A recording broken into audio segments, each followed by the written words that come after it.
कितनी दूरी पे है? सर दया सर की गाड़ी इसी रास्ते पर करीब 100 मीटर दूर है। 100 मीटर? मगर फोन क्यों नहीं उठा रहा है वो?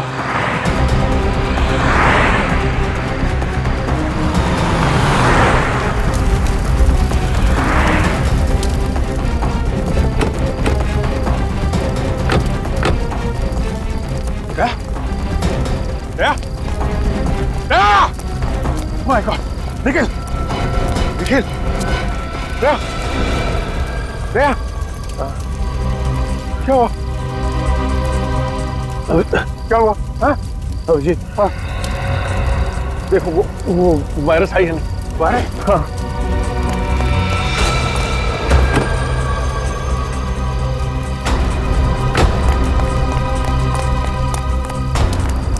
सर वायरस नहीं है। क्या? वायरस नहीं? वायरस नहीं है? सर दया! दया!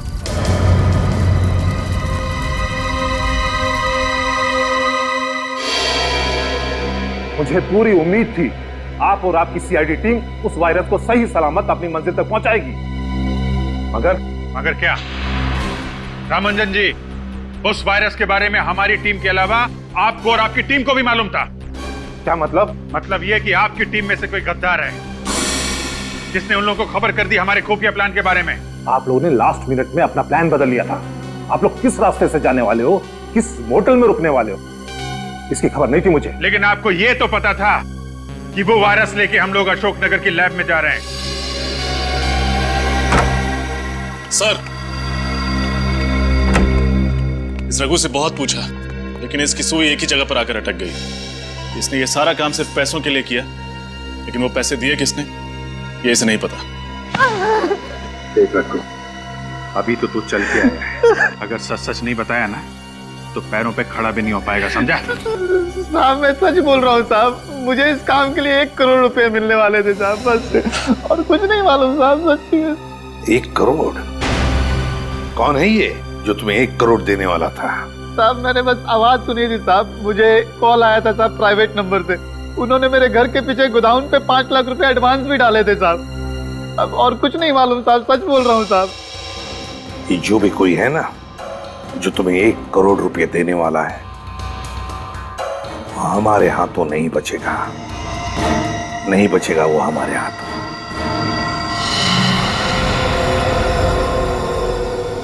.22 कैलिबर की गोली, दया सर की गाड़ी पर .22 कैलिबर की गोलियां चलाई गई। हाँ रजत, और इन गोलियों के नीचे रिम भी है, ये देखिए। रिसर्च लैब पर जो गोलियां चली थी उनके नीचे रिम नहीं था और ना वो .22 कैलिबर की थी, वो थी .45 कैलिबर की गोलियां। और सर इस हमले में ना तो ऑटोमेटिक गन्स का इस्तेमाल किया गया था और ना ही ज्यादा कैलिबर की गोलियों का। वही तो रजत, वही तो। इसका एक ही मतलब है कि वायरस पाने के लिए सिर्फ एक ग्रुप नहीं, और भी एक ग्रुप है। एक वो ग्रुप जिसने रिसर्च लैब पर हमला किया था और दूसरा ग्रुप जिसने दया पर गोलियां चलाई थी। सर इसका मतलब अब हमें सिर्फ एक नहीं 2 ग्रुप्स को ढूंढना है। हाँ, लेकिन सबसे पहले ये पता करना पड़ेगा कि जिस ग्रुप के पास वायरस है वो लोग कौन है। एक सुराग है बॉस, एक सुराग है जिससे आप लोग उन तक पहुंच सकते हैं। तो यार जल्दी बता ना साउंड के। बताता आइए।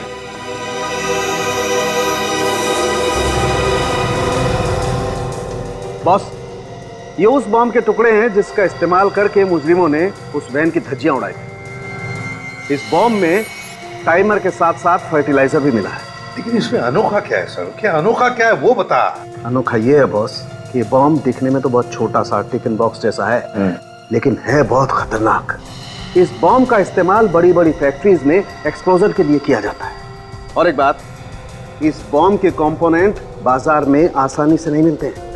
बड़ी बड़ी फैक्ट्रीज को भी खास परमिशन लेकर के स्पेशल ऑर्डर देकर के मंगवाना पड़ता है। तो फिर जरूर ये सारा सामान किसी फैक्ट्री से चुराया गया है। पता लगाना पड़ेगा ऐसी कितनी फैक्ट्रीज और इंडस्ट्रीज हैं जहां पर ऐसा सामान इस्तेमाल होता है। सर, क्या पता चला बॉम्ब के बारे में रजत? सर ये बॉम्ब पाइपलाइन कंपनीज में इस्तेमाल किया जाता है। मैंने शहर की हर ऐसी कंपनी को इन्फॉर्म कर दिया है जैसे ही पता चलेगा कि ये बॉम्ब कहां से गायब हुआ था, हमें खबर मिल जाएगी। सर, उस नकली नंबर प्लेट वाली गाड़ी का पता चल गया। चेसी नंबर से ढूंढ लिया कि वो गाड़ी किसकी है। किसकी है गाड़ी? सर, यूनिक टैक्सी कंपनी की है। अच्छा, यूनिक टैक्सी कंपनी। सर, वो वैन किसी ने बुक नहीं की, वो तो चोरी हो गई थी। क्या वैन चोरी हुई थी? हाँ सर, कल ही वैन चोरी हुई और कल ही मैंने पुलिस में रिपोर्ट भी लिखवा दी थी। झूठ तो नहीं बोल रहे हो? क्या सर, मैं झूठ क्यों बोलूंगा?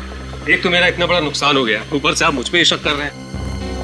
अच्छा, ये तुम्हारी वैन यहाँ से चोरी हुई थी? हाँ सर, यही वो जगह है जहाँ मेरी वैन खड़ी थी। यहाँ पे खड़ी थी?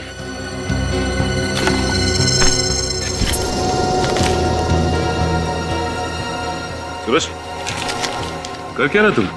कुछ नहीं, वो कचरा गिरा पड़ा था, मैंने सोचा उठा के बाहर फेंक दूंगा। इधर देखो, ये तो रेस्टोरेंट का बिल है। 5 बजे यहाँ से सैंडविच खरीदा गया, पनीर सैंडविच। ये कितने बजे चोरी हुई थी वैन यहाँ से? सर, ये कोई शाम 8 बजे। शाम 8 बजे वैन चोरी हुई और 5 बजे कैफे किमानी से सैंडविच खरीदा गया और उसके बाद वैन चोरी हुई। Cafe Kimani. तो आपके वेयरहाउस से सिल्वर बॉक्स गायब है? हाँ सर। ऐसे कैसे बॉक्स चोरी हो गया? आपके सिक्योरिटी गार्ड खर्राटे मार रहे थे क्या? नहीं सर, वो दरअसल 2 दिन पहले वेयरहाउस में आग लगी थी। शायद उसी दौरान किसी ने बॉक्स को चुरा लिया होगा। ये आग लगी कैसे? सर, वो शॉर्ट सर्किट की वजह से। उसके बाद हमने मेन बोर्ड को चेंज करके दूसरी जगह शिफ्ट कर दिया था। तो जहाँ ये मेन बोर्ड पहले था, वो जगह दिखाइए। आइए सर। सर, ये रहा बोर्ड।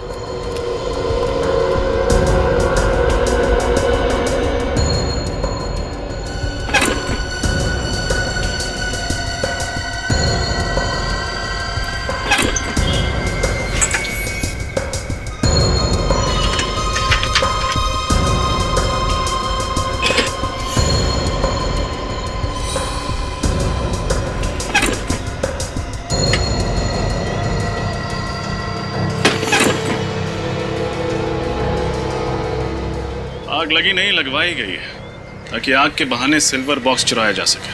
क्या आग जानबूझकर लगाई गई थी? जी हाँ, किसी ने जानबूझकर इस फ्यूज में ये मोटी तार लगाई है ताकि जब शॉर्ट सर्किट हो तो ये फ्यूज न उड़े और आग लगती रहे। मतलब जिसने भी ये किया है वो आतंकवादियों से मिला हुआ है। इस पावर बोर्ड पे जितने भी उंगलियों के निशान उठा लो।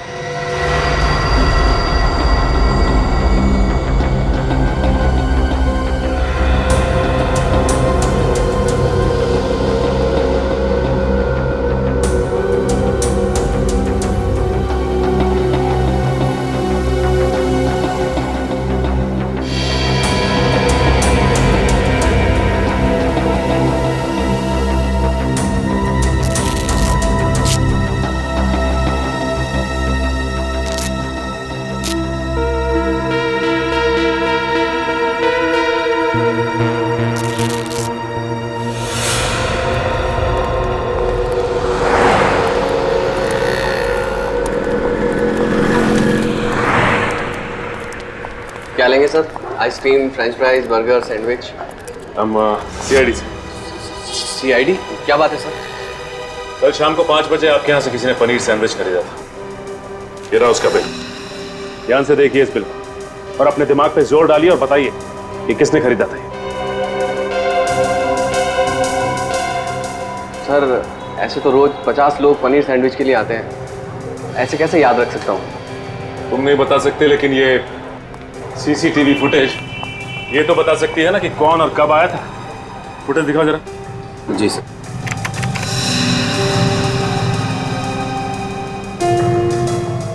नहीं, ये 5 बजे का फुटेज दिखाओ।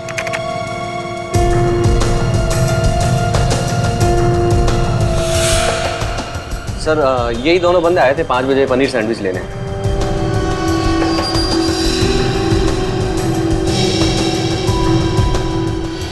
सर, ऐसा लग रहा है कि एक आदमी ने दाढ़ी लगाई हुई है और ये दूसरे ने टोपी और चश्मा लगा रखा है। ओह, तो ये दोनों के दोनों वेश बदल कर यहाँ पे आए थे। ये फुटेज चाहिए हमें।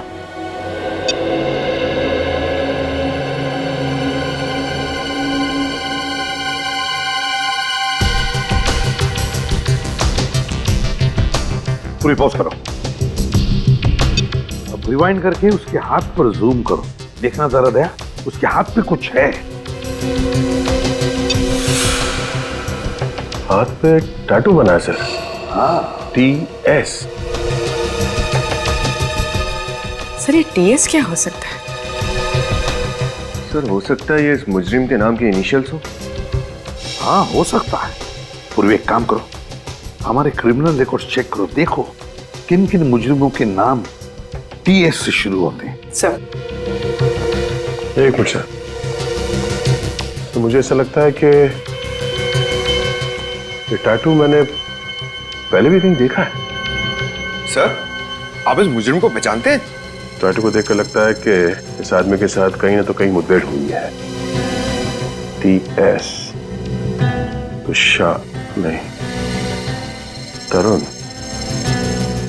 क्या नाम है उस आदमी का? TS, तेजा, तेजा शान। TS है। तेजा शान, तेजा शान। पूर्वी, इस तेजा शान की पूरी कुंडली निकालो, बताओ क्या है। हाँ सर, सर ये रहा। सर ये तेजा तो गाड़ियां चुराता है। अच्छा अच्छा अच्छा, अब याद आया। मार्च में जब मैं नासिक जा रहा था तब रास्ते में मैंने इसे कार चोरी करते हुए पकड़ा था सर। सर ये छोटा मोटा चोर है, इतने बड़े षड्यंत्र में इसका हाथ कैसे हो सकता है?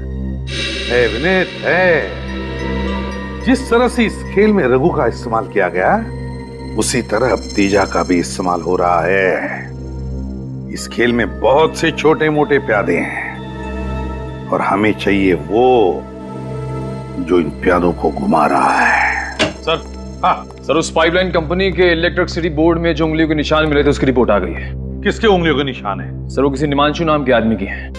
निमांशु? सर कहीं ये वही निमांशु तो नहीं जो किडनैपिंग, ड्रग्स और स्मगलिंग करता है? हाँ, और आतंकवादियों को एंथ्रैक्स और हथियार भी बेचता है। क्या ये वायरस उसी ने चुराया है, इस निमांशु ने। और अब जाकर के वो वायरस उन लोगों को बेचेगा जो लोग हमारे देश के खिलाफ साजिश रच रहे हैं। इससे पहले कि वो कुछ करे, पता लगाओ ये चूहा किस बिल में जाकर छुपा है।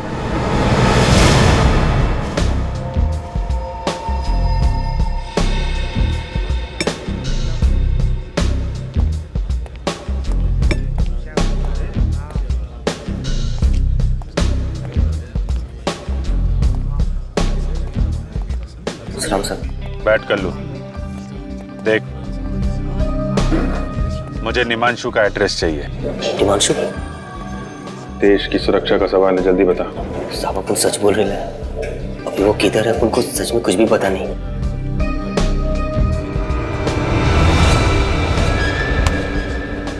देख, हमें अच्छी तरह से मालूम है तू निमांशु के लिए काम करता था, इसलिए सब कुछ सच सच बता दे, वरना CID के हाथों एक खून हो जाएगा।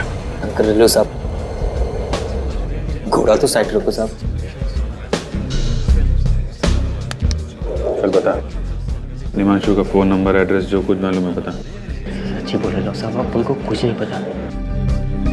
और साहब उनके पास एक फोटो है साहब, शायद वो आपके काम आ जाए। ऐसी फोटो दिखाता हूँ साहब, ये देखो ना साहब।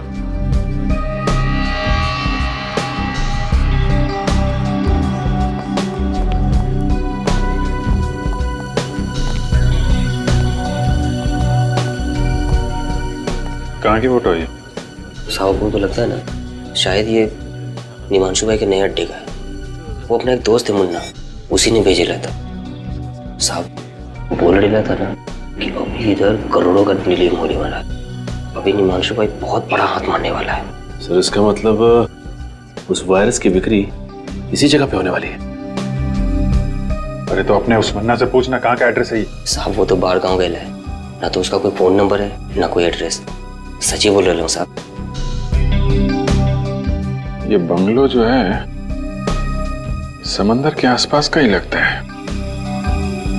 यहाँ भी एक कार भी खड़ी है, XYP 5051। पता लगाओ ये कार किसके नाम पे रजिस्टर्ड है। इस कार से ही पता चलेगा इस बंगलों के बारे में।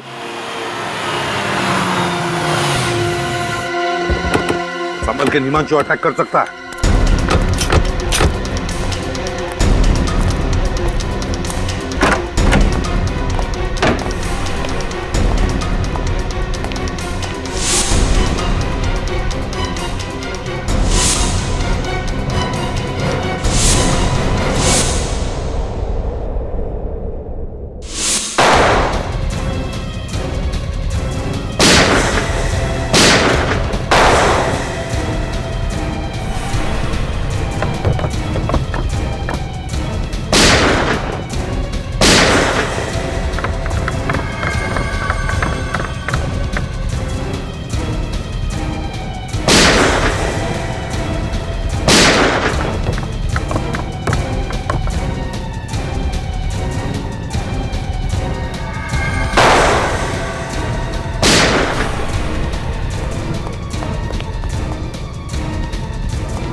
पूरा घर खाली है, लगता है बाकी लोग भाग गए। हाँ अभिजीत, जरूर है निमांशु वायरस लेकर भागा है।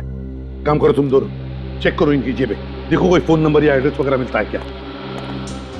ये कल्लू कह रहा था निमांशु वायरस का बहुत बड़ा सौदा करने वाला है। अभिजीत जो कुछ भी हो, लेकिन इससे पहले कि ये वायरस हमारे देश के दुश्मनों के हाथों पड़ जाए, इस निमांशु को हमें पकड़ना ही होगा। सर। हाँ सर, इसके पास से मोबाइल मिला।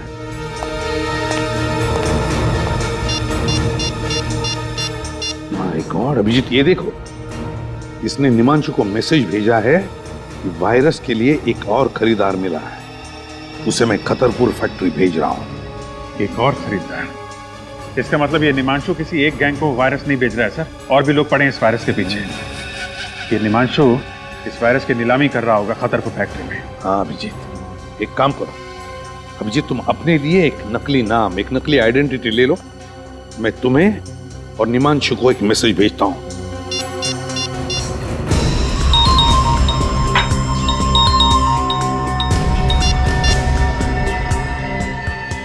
तो और बंदों को खतरपुर फैक्ट्री भेज रहा हूं।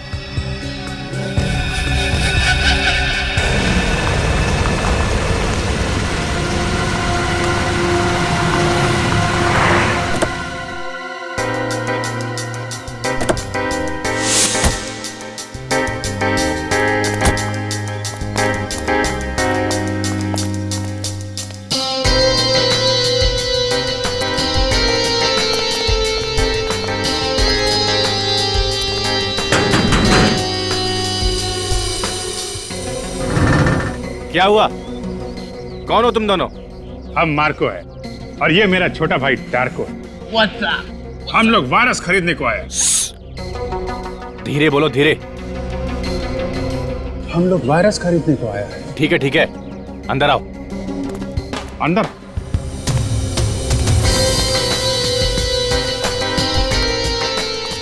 रुको, अपुन के आदमी का मैसेज दिखाओ।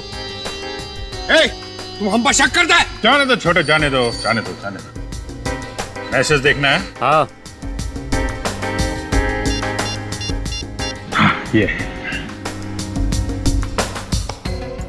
वायरस चाहिए तो खतरपुर फैक्ट्री पहुंच जाओ।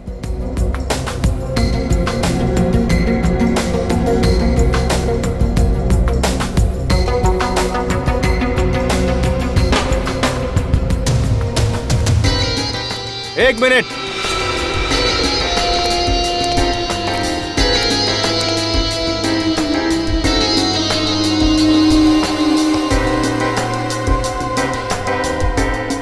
ये गन? गन? हम लोगों के पास गन नहीं होगा तो क्या लॉलीपॉप होगा? लेकिन यहाँ पर ये गन अलाउड नहीं है। अलाउ नहीं है? ठीक है, हम लोग यहाँ वायरस खरीदने आया है, गोली चलाने थोड़ी ना आया है। आ जाओ छोटे।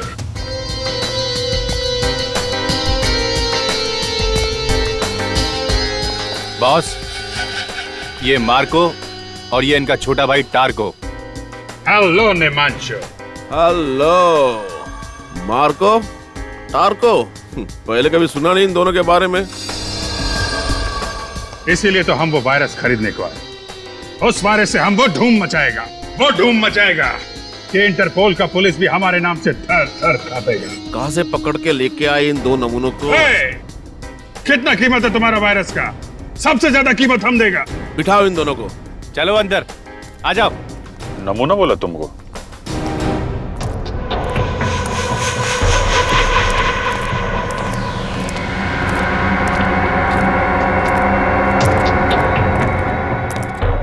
हाँ, तो अब वक्त आया है नीलामी शुरू करने का। हमारे पास यहाँ 3 खरीदार मौजूद है इस वायरस के लिए। देखते हैं ये अनमोल वायरस किसके नसीब में है। 1 मिनट, नीलामी से पहले हम वायरस देखना चाहते हैं।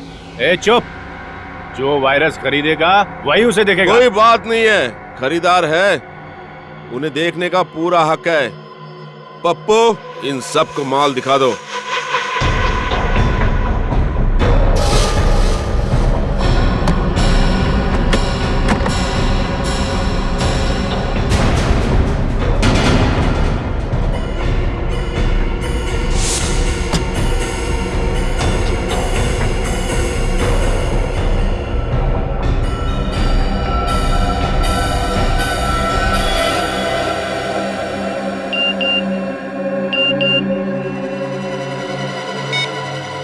वायरस यहीं पर है। हाँ, तो नीलामी की शुरुआत होगी 10 करोड़ रुपए से। चलिए, बोली लगाइए। 11 करोड़, 12 करोड़,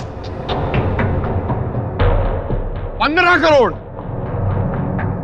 20 करोड़, 20 करोड़, 40 करोड़। हाँ, 40 करोड़, 50 करोड़,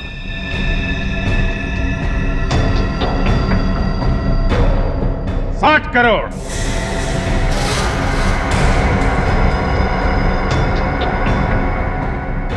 60 करोड़, बस 60 करोड़। इस अनमोल वायरस की कीमत तो 100 करोड़ भी कम है। कदरदानो, बोली बढ़ाइए। है कोई? 60 करोड़ 1, 60 करोड़ 2, 60 करोड़ 3। मुबारक हो मार्को और टार्को, वायरस आपका हो गया। पैसे लायो? कैसी बच्चों वाली बातें करते हो निमांशु। 60 करोड़ रुपए कोई पॉकेट में लेके घूमेगा? ये लो, मेरे इस मोबाइल फोन में अपना अकाउंट नंबर टाइप कर दो। 2 मिनट में तुम्हारे अकाउंट में पैसे ट्रांसफर हो जाएंगे। लाइए।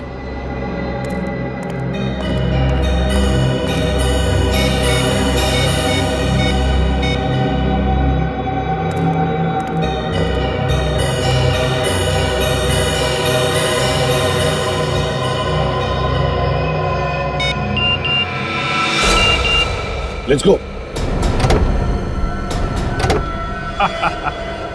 मुबारक हो निमांशु, 2 मिनट में तुम बहुत अमीर आदमी बनने वाले हो। तुम्हारे साथ काम करके मार्को और टार्को को बहुत मजा आया। लाओ, अब वो वायरस हमको दे दो। लाओ।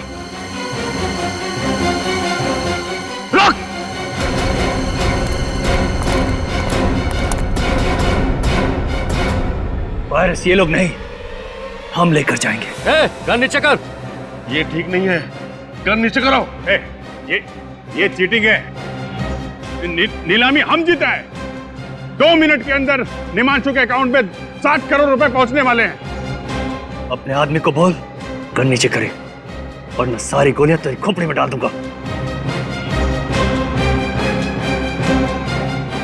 वेरी गुड, वायरस मुझे दो। पप्पू, वायरस दे दे।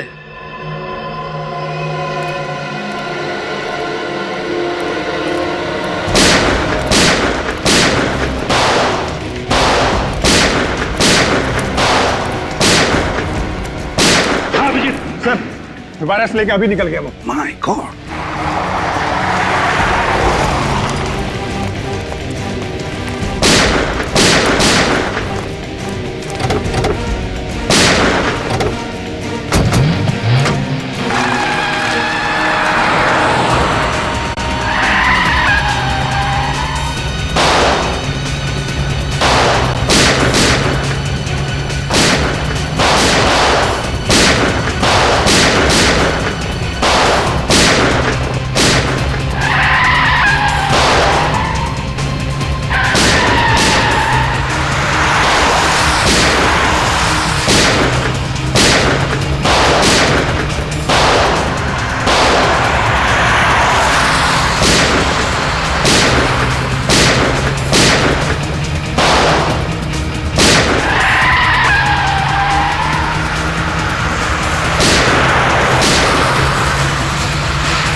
अभिजीत, इसका मुंह खुलवाते हैं, लेकिन पहले डॉक्टर के पास ले चलते हैं। चल चल चल।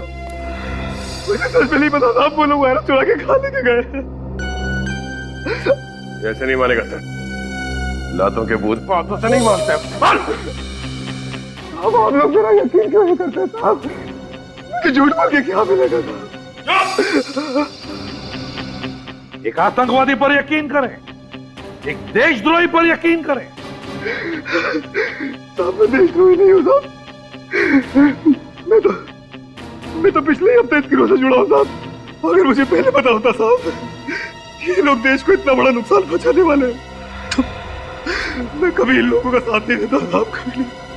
फिर किसने कहा तुम्हें इस गैंग में शामिल होने के लिए? साहब पैसों के खातिर मैं इन लोगों के साथ जुड़ गया था साहब। अच्छा, तो पहले मालूम नहीं था कि ये लोग वायरस चुराने वाले? हाँ? नहीं साहब, ये लोग मुझे कुछ बताते नहीं थे साहब। मुझे तो आज सुबह तक ये भी नहीं पता था कि हम लोग वायरस चुराने के लिए एक बार फिर से हमला करने वाले साहब। फिर से? हाँ साहब। पहले कब किया था हमला? कौन? साहब इससे पहले जो सरकारी बिल्डिंग पे हमला हुआ था, वो हमला भी हम ही लोगों ने किया था साहब। सरकारी बिल्डिंग पर हमला किया था? हाँ? और कहते हो कि तुम देशद्रोही नहीं हो? नाम क्या है तुम्हारे बॉस का? है कौन वो? सब दामोदर नाम है उसका साहब। दामोदर? पूर्वी, हमारे क्रिमिनल रिकॉर्ड चेक करो, देखो क्या पता चलता है इस दामोदर के बारे में। सर, कब से प्लानिंग चल रही थी तुम्हारी इस हमले की? प्लानिंग तो तभी से चालू थी सर, जब से निमांशु के गिरोह वाले वायरस हमारी नाक के नीचे से निकाल के ले गए थे साहब। इस बात की जानकारी दामोदर उसके कुछ खास आदमियों को ही होती थी साहब, इसके अलावा मुझे कुछ नहीं पता था।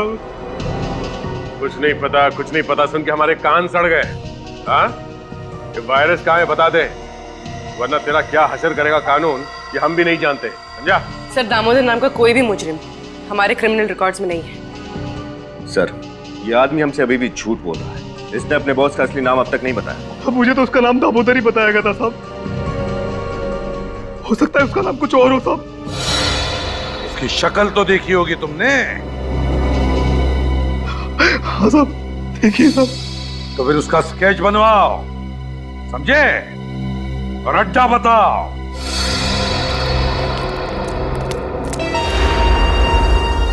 अभिजीत, पूर्वी के साथ उस तरफ हम लोग इस तरफ जाते हैं।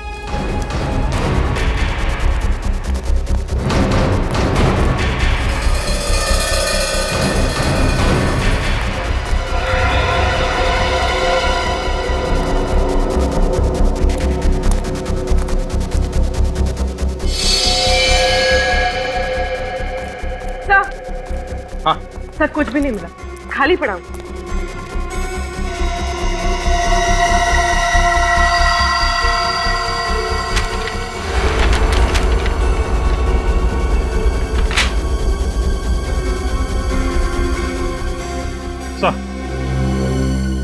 सर ये एक बिल्डिंग का प्लान मिला है।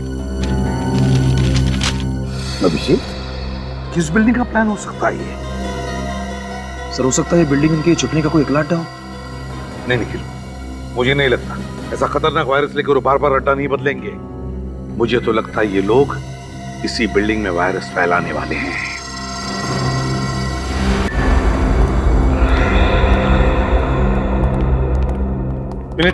पता चला किस बिल्डिंग का नक्शा है? नहीं सर, अभी तक नहीं। शहर की सारी कमर्शियल बिल्डिंग्स के नक्शे मैं चेक कर रहा हूँ सर। और हमारे पास वक्त बहुत कम है, कहीं ऐसा ना कि हम इसी नक्शे में उलझे रहे और वहां पर अटैक हो जाए वायरस का। सर सर उस सत्या ने जिस दामोदर का स्केच बनवाया था वो दामोदर नहीं, उसका नाम अंशुमन है। अंशुमन कोई पुराना पापी है क्या? नहीं सर, अंशुमन कोई मुजरिम नहीं है, बल्कि एक आर्मी ऑफिसर था। What? Army officer? Army officer? क्या याद आया, 2008 में अंशुमन नाम के एक ऑफिसर को दुश्मन देश ने पकड़ा था और उसे मार भी डाला था। तो जरूर ये वही अंशुमन है, वही अंशुमन है ये। सर मगर ये कैसे हो सकता है? एक मरा हुआ आर्मी ऑफिसर ये काम कैसे कर सकता है सर? सर शायद ये दामोदर अंशुमन के भेष में ये सब कर रहा है, अंशुमन का चेहरा लगाकर। नहीं निखिल, ये दामोदर तो लोगों के सामने आने के लिए तैयार ही नहीं, किसी ने भी उसे देखा नहीं, तो फिर वो अंशुमन के भेष में क्यों आएगा? नहीं, ये अंशुमन मरा नहीं, अंशुमन जिंदा है, अभी भी अंशुमन जिंदा है। सर अगर ये अंशुमन जिंदा है तो अपने परिवार वालों से जरूर मिलता होगा। पूर्वी, इसकी फैमिली का रिकॉर्ड चेक करो।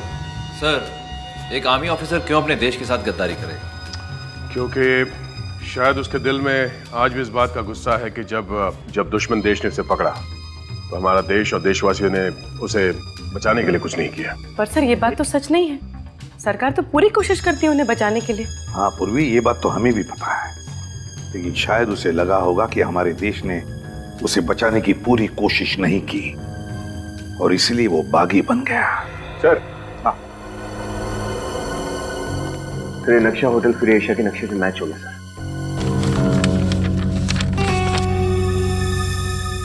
Hotel free Asia?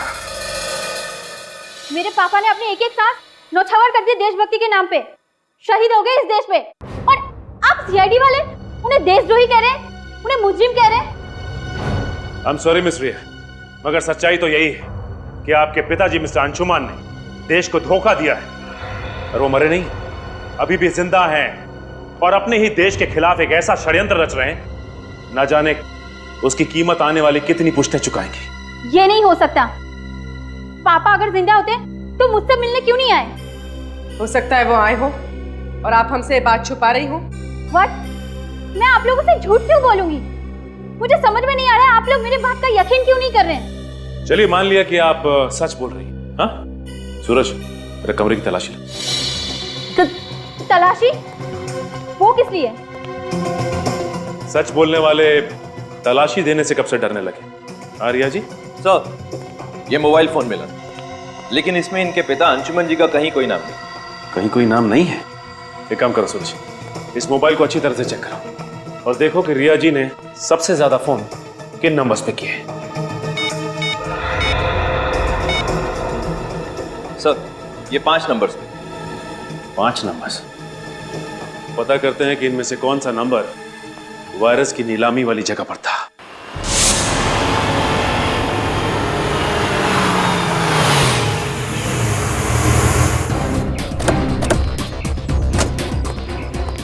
Sir Anshuman का मोबाइल इस तरफ दिखा रहा है। चलो चलिए चलो। अरे सर आप लोग अंदर नहीं जा सकते सर। हेलो सर, कहिए मैं आपकी क्या सहायता कर सकता हूँ? यार सहायता तब करोगे जब फोन उठाओगे। कब से फोन कर रहे हैं, उठा क्यों नहीं रहे आप लोग? सॉरी सर, वो क्या आज आर्मी वालों की कॉन्फ्रेंस है, सभी लोग उसी की भागदौड़ में लगे हुए, शायद इसीलिए किसी का फोन की घंटी पर ध्यान नहीं गया। ये कॉन्फ्रेंस होनी नहीं चाहिए सर। बस क्यों? हम लोग सीआईडी से कॉन्फ्रेंस रोको जल्दी। Sir sorry sir. लेकिन कॉन्फ्रेंस तो शुरू हो चुकी है, 11 बजे का वक्त था सर। माय गॉड, ये आदमी आया कॉन्फ्रेंस के लिए? पता नहीं सर, इतने सारे लोग किसका चेहरा याद रखूं, पर बात क्या है सर? बात बहुत सीरियस है। एक काम करो, तुम्हारा होटल अच्छी तरह से सील करो, कोई अंदर बाहर नहीं आना चाहिए। सीसीटीवी का लाइव कवरेज हमें देखना है अभी। सर इस तरह। अभिजीत, यहाँ एक्सक्यूज मी, श्रेया नजर आओ, जाइए प्लीज जल्दी।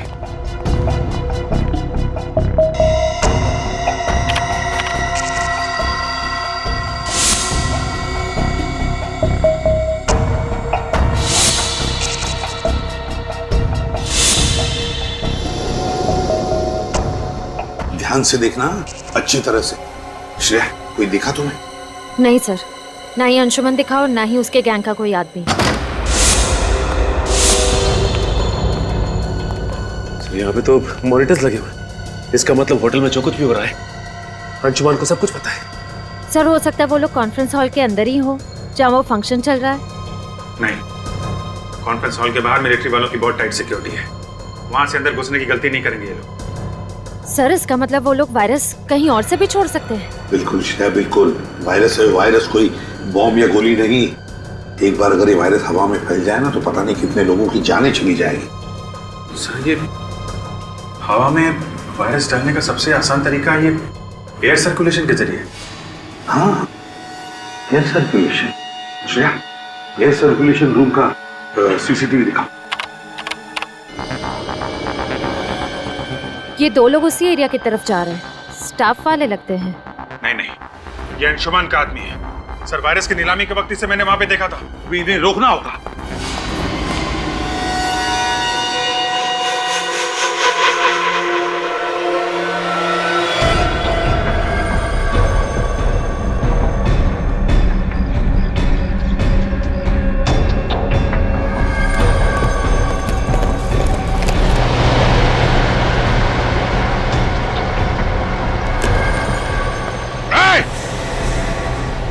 रुक जाओ वरना गोली मार दूंगा। अगर हमें मौत से डर लगता तो वायरस फैलाने जैसा काम हमें नहीं दिया जाता ऑफिसर।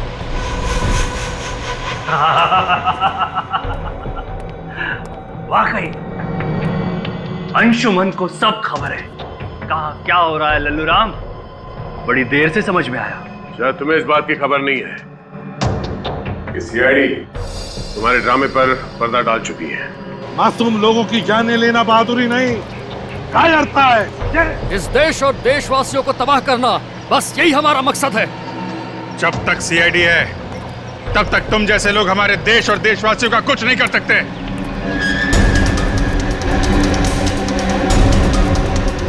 गोली चलाने की जरूरत नहीं है, ये खुलते ही तुम सबके सब मारे जाओगे। ये लोग गणतंत्र दिवस का तोहफा एसीपी प्रद्युमन की तरफ से।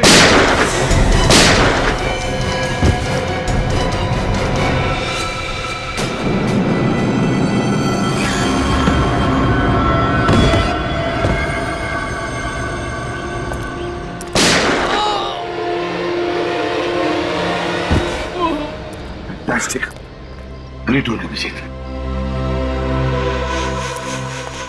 ये कैसे हो सकता है? तुम्हें क्या लगता है ये अंशुमन इतना बेवकूफ है? मेरे पास 2 और वायरस के कनिस्टर हैं। भारत की तबाही अब निश्चित है, निश्चित। शर्म आनी चाहिए तुम्हें। जिस देश की फौज का हिस्सा रहे हो तुम, उसी देश को तबाह करने की बातें कर रहे हो। कुछ नहीं दिया, कुछ नहीं दिया मुझे इस देश ने। चढ़ रहा था मैं इतने सालों से दुश्मन की बदबूदार जेलों में, और यहाँ भारत के वासी आराम की नींद सो रहे थे, त्योहार मना रहे थे, डिस्को जा रहे थे, इश्क ला रहे थे। देखो अंशुमन, जो कुछ भी तुम्हारे साथ हुआ उस बात का हम सबको अफसोस है, और ऐसी बात नहीं है कि सरकार ने कोशिश नहीं की थी तुम्हें बचाने की, कोशिश की थी। बस अब मेरी जिंदगी का एक ही मकसद है, भारत की तबाही, बर्बादी, और ये रहा उसका पहला नमूना। अंशुमन,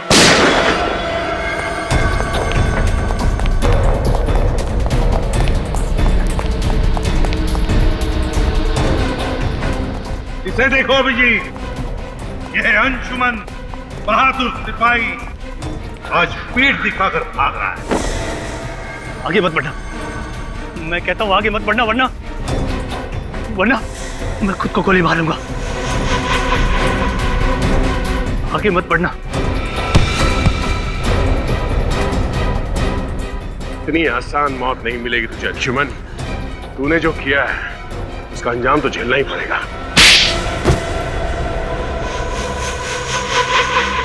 मुझे दुख तो इस बात का था कि जिस देश के लिए मैं 8 साल तक लड़ता रहा, उस देश ने मुझे वापस लाने की कोई कोशिश नहीं की। कोशिश की थी, मगर दुश्मन देश के हिसाब से तुम मर चुके थे। और मिस्टर अंशुमान, तुम्हारे साथ 8 सैनिक पकड़े गए थे। फिर ऐसा कैसे हुआ कि सिर्फ तुम ही जिंदा बचे? क्योंकि आतंकवादियों से मिल गया था। ये आतंकवादियों से देश को बेचने निकला था। अगर देश का रक्षक ही भक्षक बनेगा तो दुश्मनों की क्या जरूरत है। लेकिन जब तक हम हैं, जब तक ये सीआईडी है, ऐसा नहीं होगा, कभी नहीं होगा। जय हिंद। जय Hind. For more updates, subscribe to our channel, click the show links and enjoy watching the videos.